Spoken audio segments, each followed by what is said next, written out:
লক্ষ্মী কুটিরের রান্নাঘরের পক্ষ থেকে সবাইকে অনেক অনেক স্বাগত জানাই। আবার একটা নতুন রেসিপি নিয়েছি, যেটা থোর বা ভাড়ালির ঘন্ট। থোর বা ভাড়ালিগুলোকে কুচি কুচি করে কেটে নিয়েছি, কড়াইতে তেল গরম করে দিয়েছি। এবার সর্ষে ফোড়ন দেব।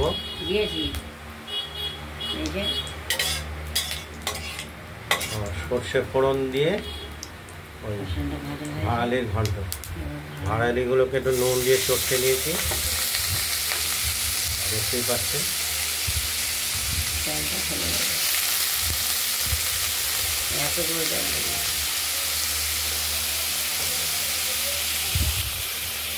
দুজনের পরিমাণের এটা পরিমাণ হচ্ছে।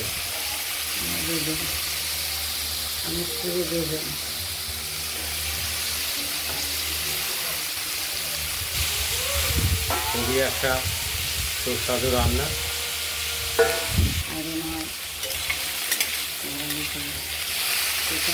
তবে এই ভাড়ালি কিন্তু গর্ভমোচার ভাড়ালি।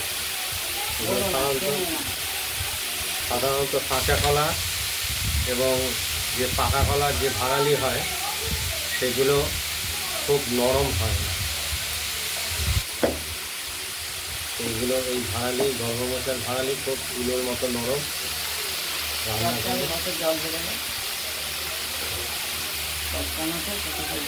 সুস্বাদু খেতে। গ্রামই বেশি পাওয়া যায় ভালো, আর নবদ্বীপ তো চৈতন্যদেবের জায়গা। এইখানে সবসময় মন্দিরে ভোগ আরতি হচ্ছে, আর মহাপ্রভুর ভোগ দিতে গেলে এটা লাগবে। একদম মোচার ভাড়ালি ছাড়া তাদের ভোগের প্রসাদ তৈরি মহাপ্রভু।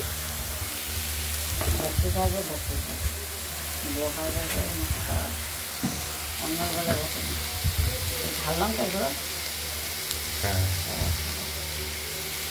এগুলো ঠাকুর বাড়িতে আপনারা যদি কখনো আসেন, সোনার গৌরাঙ্গ ঠাকুর বাড়িতে দেখতেই পাবেন সেই মন্দিরে ঠাকুরের কাছে মোচা হাতে করে তার ভক্তরা দাঁড়িয়ে সেখানে ঠাকুর বিগ্রহ করাই আছে।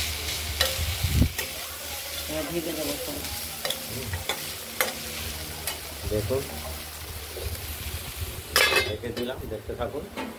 এটুকু জল বেরিয়েছে, এটুকু মাখো হোক, তারপরে ভাড়ালিটা থেকে জল বেরিয়েছে। এটা একটু মাখো মাখো হবে, তবে কি ভাড়ালিটা সেদ্ধ হবে আর খাবার উপযোগী হবে।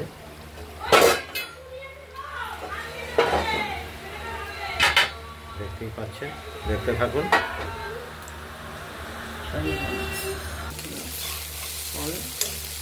ভাড়ালি বা থোড়ের ছেচকিটা হয়ে গেছে।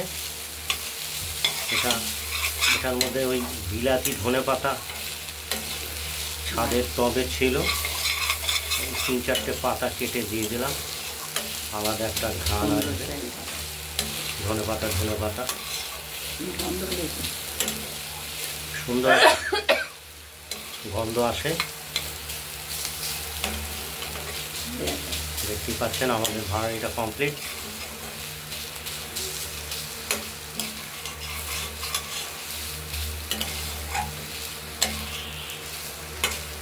এটা যত মাখো মাখো ভাব হবে তত টেস্ট হবে। জলটা মরে গিয়ে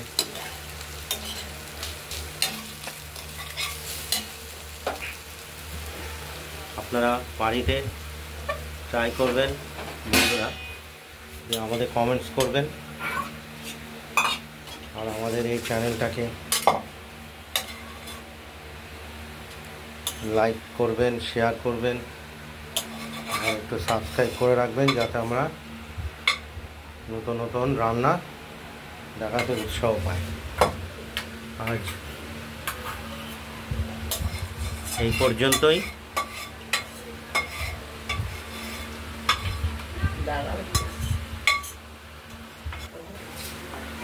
ভাড়ালিটা রেডি হয়ে গেছে, আমরা নামিয়ে ফেলেছি। আজ এই পর্যন্তই। ভালো থাকবেন, সুস্থ থাকবেন, টাটা। ভালো থাকবার চেষ্টা করবেন। এখানেই শেষ করছি।